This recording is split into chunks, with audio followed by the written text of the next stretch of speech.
Algunos asesinos pasan desapercibidos, hasta que finalmente la verdad sale a la luz y el mundo descubre el horror que llevaban dentro. Este es el caso de Jeffrey Dahmer, un hombre que, tras una fachada tímida y solitaria, escondía los secretos más oscuros y perturbadores que Estados Unidos haya conocido. Su historia no es solo la de un asesino en serie, sino también la de una sociedad y un sistema que, en más de una ocasión, lo dejaron escapar. Hoy conoceremos la vida y crímenes de Jeffrey Lionel Dahmer, también llamado el caníbal de Milwaukee. Jeffrey Lionel Dahmer nació el 21 de mayo de 1960 en Milwaukee, Wisconsin. Era el hijo mayor de Lionel y Joyce Dahmer.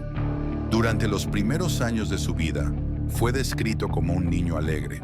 Sin embargo, una operación de hernia cuando tenía apenas 4 años y los fuertes medicamentos que recibió coincidieron con un cambio en su comportamiento.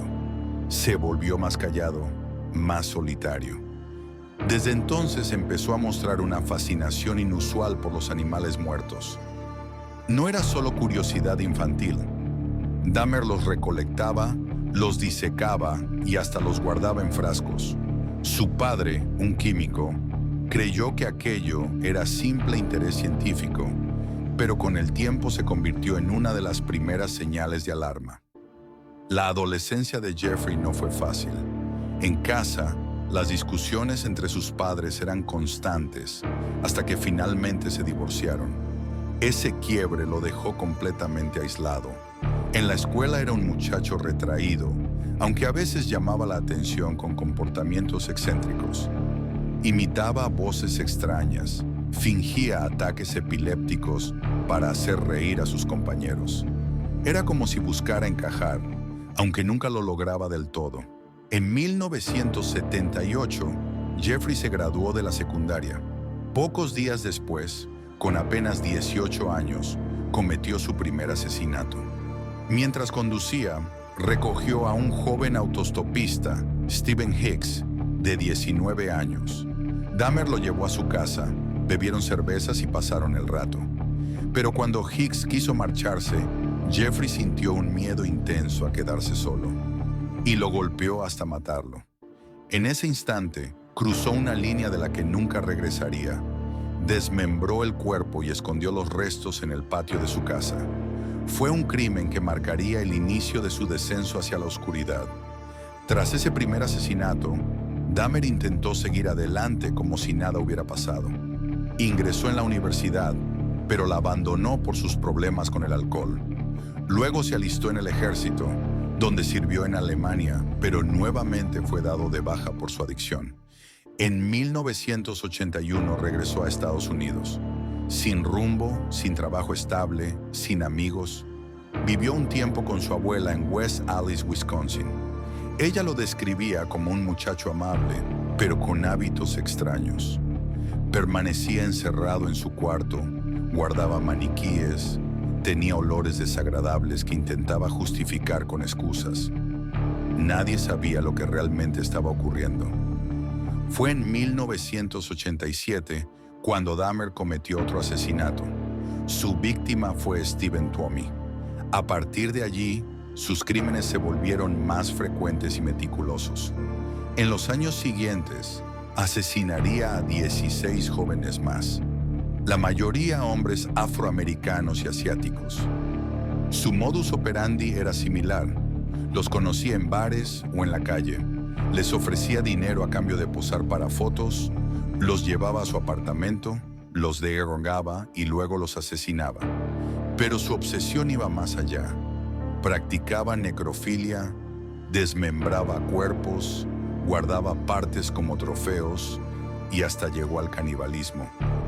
Lo más inquietante es que mientras tanto, mantenía una vida aparentemente normal. Sus vecinos lo conocían como un hombre reservado, algo raro, pero nunca imaginaron lo que escondía dentro de su apartamento. El caso de Dahmer es también un reflejo de la negligencia policial. En una ocasión, en 1991, un joven de 14 años llamado Conerak Sintasomphone logró escapar del departamento de Dahmer. Estaba desnudo, drogado y desorientado. Los vecinos llamaron a la policía. Sin embargo, cuando Dahmer explicó que se trataba de su novio y que habían tenido una discusión, los agentes lo devolvieron con él. Horas después, Konerak estaba muerto. Este error resultó fatal, pues Dahmer continuó asesinando. El 22 de julio de 1991, Jeffrey Dahmer cometió un error. Tracy Edwards, a quien había llevado a su departamento, logró escapar. Asustado y con las esposas aún en una muñeca, corrió hasta detener a una patrulla. Los policías lo acompañaron al apartamento de Dahmer. Al entrar, se encontraron con una escena inimaginable. Fotografías de cuerpos desmembrados, cráneos guardados en armarios, restos humanos en el refrigerador y hasta un barril con ácido donde Dahmer disolvía partes de sus víctimas. La noticia recorrió el mundo entero. Milwaukee quedó marcado para siempre. En 1992 comenzó el juicio contra Jeffrey Dahmer. Fue acusado de 17 asesinatos, de los cuales se le probaron 15. Su frialdad y la magnitud de los crímenes horrorizó a todos. En el juicio se centraron en 15 víctimas, ya que había pruebas suficientes en esos casos. Confesiones. Dahmer admitió sin rodeos lo que había hecho, incluso con lujo de detalles.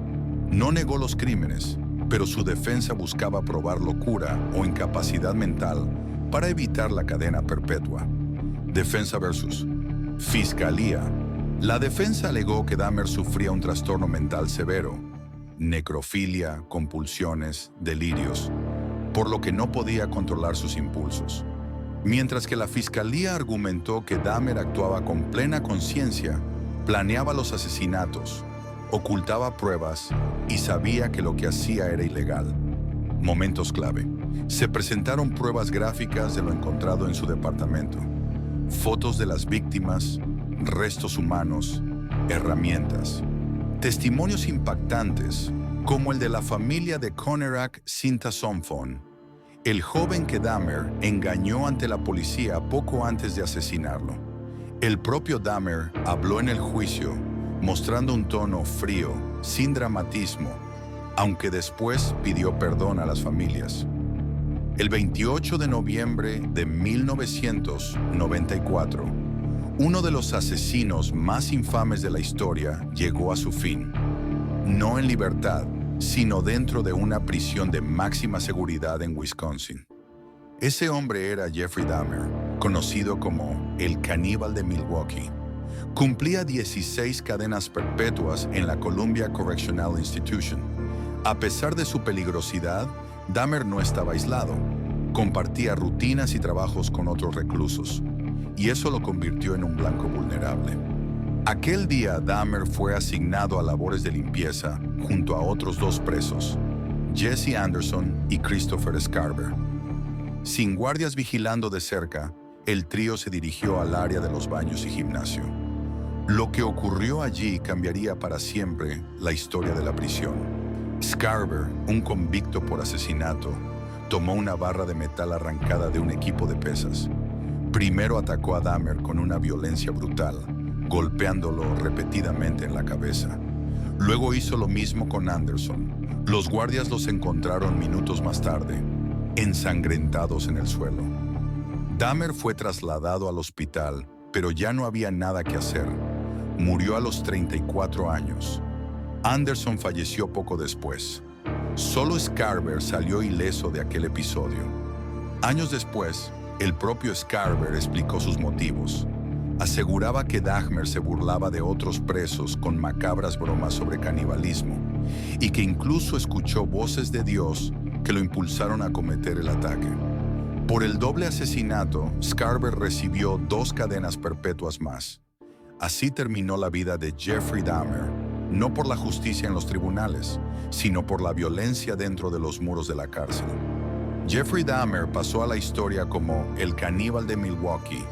Sus crímenes no solo estremecieron al mundo, sino que también dejaron en evidencia las fallas del sistema judicial y policial, que en más de una ocasión pudo haberlo detenido.